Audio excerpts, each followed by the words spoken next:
ঈদ নিছক কোনো উৎসব নয়, এটি একটি ইবাদত। আর তাই তো এই ইবাদতকে পরিপূর্ণতা দিতে বেশ কিছু সুন্নাহ আমলও আছে। সেই সুন্নাহ আমলগুলো কী কী? প্রথমত, ঈদের দিন খুব ভোরে আর্লি ঘুম থেকে জাগ্রত হওয়া, এরপর মেসওয়াক করা ও শাওয়ার নেওয়া, শরীয়তসম্মত সাজসজ্জা করা তথা সামর্থ্য অনুপাতে পোশাক পরিধান করা। ঈদের দিনের বিশেষ একটি সুন্নাহ হচ্ছে পারফিউম ইউজ করা। এটি রাসূল সাল্লাল্লাহু আলাইহি সাল্লামের অন্যতম একটি সুন্নাহ এবং ঈদের দিনেও তিনি এই সুন্নতি পালন করতেন। ঈদুল ফিতরে ঈদগাহে সালাত আদায় করা, বিনা অপারগতায় মসজিদে সালাত আদায় না করা, আর ঈদগাহে যাওয়ার আগে মিষ্টি জাতীয় কিছু খাওয়া, যেমন খেজুর।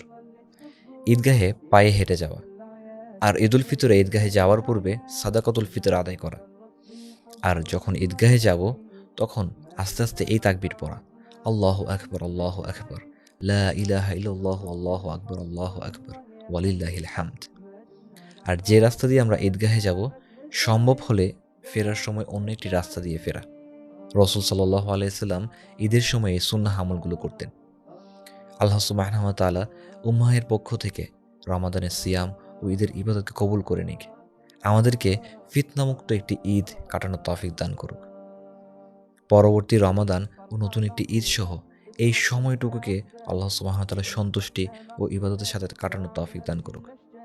আমিন ইয়া রাব্বাল আলামিন। محمد صلوا عليه